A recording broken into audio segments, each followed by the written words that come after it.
ዛሬ በዚህ ቪዲዮ ማለት ነው በዛሬ ቀን በምሰራው ቪዲዮ እንግዲህ ከዚህ መጽሐፍ ያገኘሁትን ማለት ነው። ከዚህ መጽሐፍ ይህ በኢትዮጵያ በኤሌክትሪክ ምጣድ ዙሪያ የተጻፈ መጽሐፍ ነው።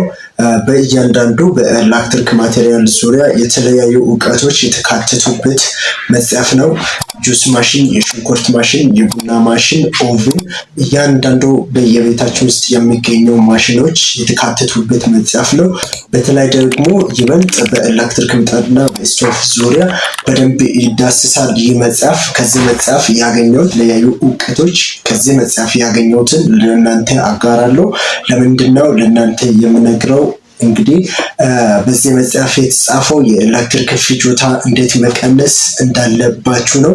እያንዳንዱ ሰው በገበያ ላይ ይህ መጽሐፍ ገዝቶ የሚያነብ ከሆነ በየቤቱ እንግዲህ ኤሌክትሪክ ፍጆታ መቀነስ እንደሚችል ስለተረዳ ነው ይህን ደራሲ የጻፈው። እኔም ደግሞ ከዚህ መጽሐፍ በአንድ ሀሳብ ተንተርሼ እንግዲህ ለእናንተ ይጠቅማል ያልኩትን እውቀት በዛሬ ቪዲዮ አካፍላለሁ። ከዚህ በፊት በዩቲዩብ ቻናል ላይ የተለያዩ ቪዲዮቹን ሰርቻለሁ።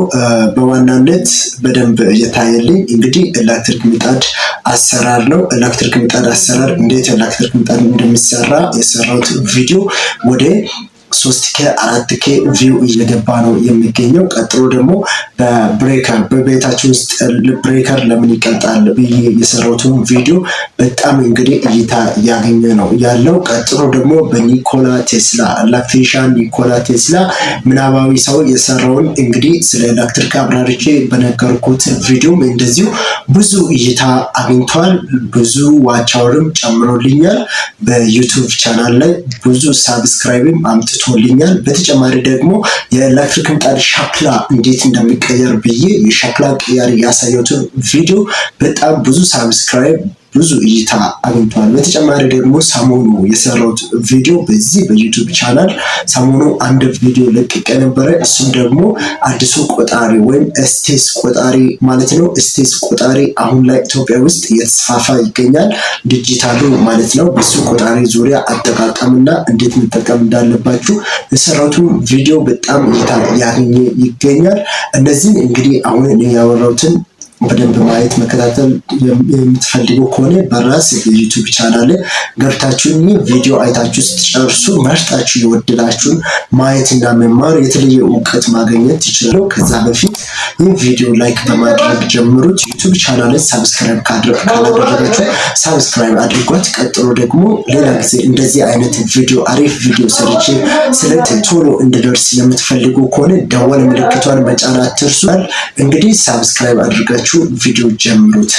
እንግዲህ በመጀመሪያ ስለ ኤሌክትሪክ ምጣድ ሳወራ ኤሌክትሪክ ምጣድ በቤታችሁ ውስጥ የተሰራው በአሸዋ ከሆነ ዛሬ ነገ ሳትሉ አሁኑኑ መከፈል ያለበት ዋጋ ከፍላችሁ ወደ ፋይበር ግላስ ወይም ጥጥ ወደሚባለው ማስቀየር ይኖርባችኋል። እዚህ ጋር አሸዋን ወደ ጥጥ ሲቀየር ተመልከቱት። እዚህ ጋር የሰራሁትን ምጣድ በተጨማሪ ሌላ ምጣዱ እዚህ ጋር ፋይበር ግላስ ውስጥ ያለው ነጭ በጣም አንሶ ነበረ። አዲስ ሌላ ፋይበር ግላስ ጨምረ ሲሰራ ተመልከቱት። እዚህ ጋር ሌላ ምጣዱም ደግሞ ሲሰራ እዚህ ጋር ተመልከቱት። እኔ እንግዲህ በበኩሌ ለብዙ ሰው ዋጋ እየከፈልኩ ነው እየሰራው እገኛለሁ። ይሄን ደግሞ ማድረገው ለምንድን ነው? የኤሌክትሪክ ፍጆታው በጣም ብዙ ስለሆነ ሰው ይህ ፍጆታ መቀነስ እንዳለበት እና ብዙ ሰው ደግሞ በኤሌክትሪክ ማብራት ጭማሪ ምክንያቱም ያማረረ ስለሆነ እንድጠብቅ ስለተሰማኝ መከፈል ያለበትን ዋጋ እየከፈልኩ በዚህ ስራ ላይ ብቻ ሰሞኑ ትኩረት አድርጌ እየሰራው ይገኛለሁ ማለት ነው። ስለዚህ እናንተም ባላችሁበት አካባቢ ባላችሁበት ሰፈር በዚህ ዩቲዩብ ቻናል የሚከታተላችሁ እንግዲህ ከተለያዩ ሀገራት ስለሆነ እንግዲህ ይህ ምጣድ ተመልከቱት እንዴት አድርጌ እየሰራው እንደሆነ። ከላይ በኩል እንደምታዩት ነው ሸክላው ተሰንጥቋል። እንግዲህ ሸክላ መሰንጠቁ በራሱ ተጽዕኖ አለው። ምክንያቱም ምጣዱ እኩል አይሰማም።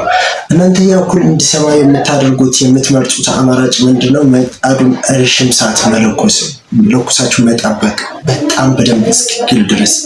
ያ ምንድነው?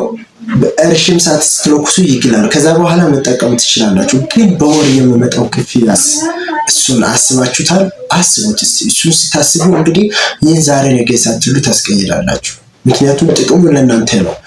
እንግዲህ እኔ ሰሞኑ ይህን ኤሌክትሪክ ምጣድ በየቤቱ እየገባው ብዙ ሰው እኔ ጋር ለመግዛት ሲመጣም የሚሸጠውም እዚህ ጋር እንደምትመለከቱት እዚህ ጋር ይሄ ያው የሚሸጥ ምጣድ ነው ብራንች ላይ ያለው፣ ይሄ ደግሞ የሚሸጥ ነው ዋናው ስራ ቦታ ላይ ያለው። እንግዲህ ሁለቱም ስራ ቦታ ላይ እኔ የሚሸጠው ፋይበር ግላስ እየተጠቀምኩ በፋይበር ግላስ ነው እየሰራው ያለሁት። ከዛም ባሻገር እንግዲህ ደግሞ ውስጥ ላይ የሚገባው ሬዚስታንስ ራሱ በዚህ መጽሐፍ ላይ መንግስት ያወጣው ሬዚስታንስ አለ። ለኢትዮጵያ 120 ቮልቴጅ የመጣ ሬዚስታንስ አለ።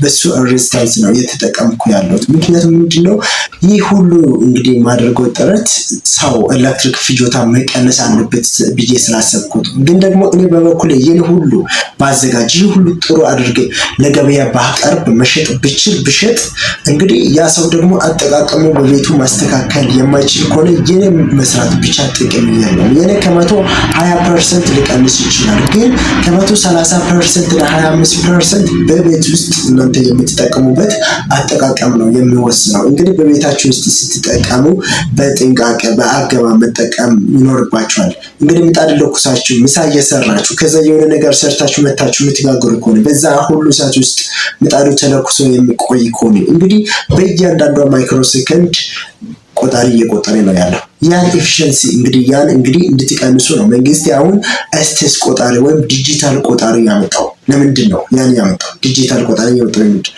በቤታችሁ ውስጥ ምን ስትጠቀሙ ኤሌክትሪክ በደንብ እንደቆጠረ እንድታውቁ ነው። አሁን ለምሳሌ ስቴስ ቆጣሪ ያለው ሰው በቤት ውስጥ የሆነ ነገር እየተጠቀመ ውጭ ወጥቶ ኪሎዋት ሃወሩን ቢመለከት ኪሎዋት ሃወር ካለበት 1 ኪሎዋት ሃወር የቆጠረ የሆነ ስቶቭ ተጠቅሞ ሲመጣ 2 ኪሎዋት ሃወር ከሆነ ያውቃል ማለት ነው ስቶቭ ምን ያህል እንደቆጠረ። ማታ ሲጠቀም ደግሞ 1 ኪሎዋት 2 ኪሎዋት ሃወር ያለው እንግዲህ ማታ ሲጠቀም በአገባቡ ተጠቅሞ 3 ኪሎዋት ሃወር ካልሆነ ካልደረሰ እንግዲህ አጠቃቀሙ አሻሽሏል አስተካክሏል ማለት ነው። ያን እንግዲህ በጥንቃቄ ሰው እንዲያውቅና እንዲረዳ ነው ይህ በዋናነት ዲጂታል ቆጣሪ የመጣው። ብዙ ሰዎች በእርግጥ የተለያዩ ነገሮችን ስለዚህ በኤስቴስ ቆጣሪ ዙሪያ ያወራሉ። ምክንያቱም አንባቢ በኢትዮጵያ ውስጥ እንዲጠፋና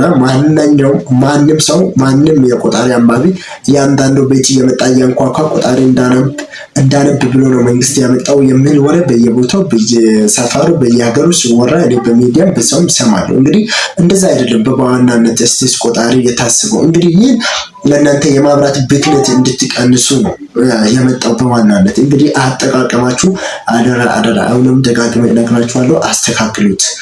እንግዲህ ይህን ምጣድ በደንብ እንደተመለከታችሁት ነው እንደተከታተላችሁት እንዳያችሁት ነው እኔ ከአሻዋ ወደ ፋይበር ግላስ ቀይሬያለሁ። ከዛ በኋላ ውስጥ ላይ በዚህ ምጣድ ላይ ያለው ነው። ስለዚህ እኔ እንደዚህ አድርጌ ነው የተጠቀምኩት። እናንተም ስለዚህ እኔ እንደዚህ አድርጌ ነው ሰሞኑ እየሰራው ያስተካከልኩት ለገበያም እያቀረብኩ ያለሁት። እናንተም እንግዲህ እንደዚህ አድርጋችሁ ባላችሁበት ኤሪያ ባላችሁበት አካባቢ መስራት መቻል አለባችሁ። እኔ የምገኘው ሐዋሳ ነው። ሐዋሳ የምትኖሩት እንደዚህ አይነት ምጣድ መግዛት የምትፈልጉ ከሆነ ምጣድ ስቶቭ እንደው መግዛት የምትፈልጉ ከሆነ እዚህ ጋር ባለው ስልክ ቁጥር ደውላችሁ ማናገር ትችላላችሁ፣ ማውራት ትችላላችሁ፣ ዋጋው መጠየቅ። እንግዲህ ስለ ኤሌክትሪክ ምጣድ ማሰራት የምትፈልጉ ከሆነ አየንም ይሰራ የምትሉ ከሆነ ደውሉልኝ፣ አናገሩኝ፣ ጠይቁኝ። እኔ አሪፍ አድርጌ አስተካክልላችኋለሁ። ከዛም ባሻገር የሚሸጠውም እንግዲህ አሪፍ አድርጌ በጣሊያኑ በአልሙኒየም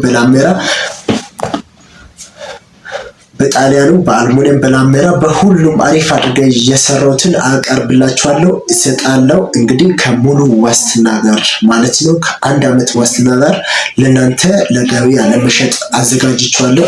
ከእናንተ የምጠብቀው መደወልና ማውራት ላይ ተከታይ ያለው የቴሌግራም ቻናል መንበር አለ። በሱ ላይ የተለያዩ ኤሌክትሪክ ምጣዶች